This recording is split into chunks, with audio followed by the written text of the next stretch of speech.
So the government has announced 2 new free ports in Wales. Hello, I'm Dominic Walker. Welcome to JMW's Inside Man YouTube channel. Please subscribe to the channel. Now, Simon Maddox is a partner within JMW's real estate commercial department. So, Simon, you and I have spoken previously about the successful free ports scheme, but I believe that there's been some expansion. The UK and Welsh governments have jointly confirmed that 2 new free ports, one in Anglesey and one in Port Talbot and Milford Haven, have been successful in their bids. As a result, each site is going to benefit from up to 26 million in government funding, not to mention up to 5 billion in private and public sector investment and the creation of around 20,000 high-skilled jobs, all of which is obviously great for Wales's levelling up aspirations. Which is all very good news. Now, there's previously been a focus on innovation and technology on free ports. Is that going to be the same for these new Welsh free ports? Absolutely. Wales benefits from enormous natural resources, and I think there'll be a real emphasis on harnessing those resources to create renewable energy and hence sort of drive economic growth. Anglesey in particular has always had an ambition as an energy island, and the award of Freeport status will be a massive step forward in fulfilling that ambition. I've heard it said that Wales is perfectly placed to be part of the renewable energy sort of technology of the future, and these Freeports will hopefully provide a really effective platform to facilitate that. And we've talked previously about free ports.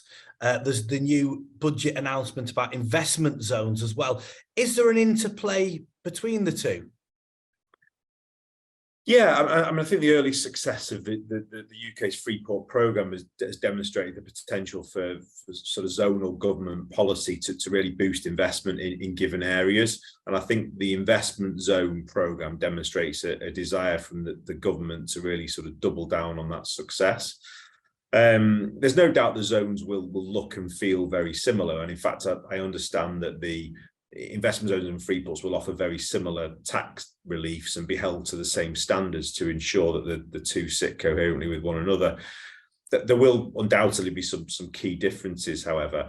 I think free ports tend to focus on regeneration within port areas, taking advantage of the UK's port infrastructure and enhanced customs procedures to really create trade-orientated investment, whereas investment zones will be focusing on innovation within emerging and established clusters across a sort of various priority sectors, including digital and tech, green industries, and life sciences.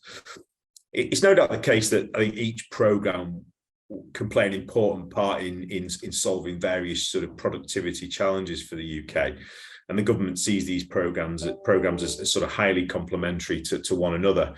In areas where you already have a free port, I think the investment zones will really drive sort of cluster development, whereas in those areas where there is no free port, obviously investment zones will bring the reliefs that there may otherwise be.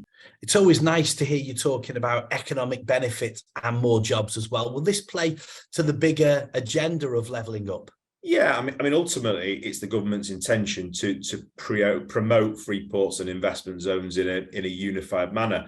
And whilst there'll be no doubt challenges in rolling the two out coherently, I think they will play a huge part in tandem with one another in the UK's levelling up agenda, and hopefully in placing the UK at the forefront of technology and innovation. Thank you for your insight, Simon. If you'd like to speak to Simon in the real estate commercial department and find out how the team can help you get established in one of the free ports or one of the new investment zones, you can email insideman@jmw.co.uk or call 0161 82 81 999.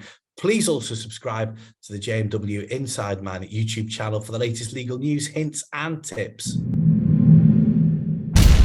I'm Dominic Walker, JMW's Inside Man.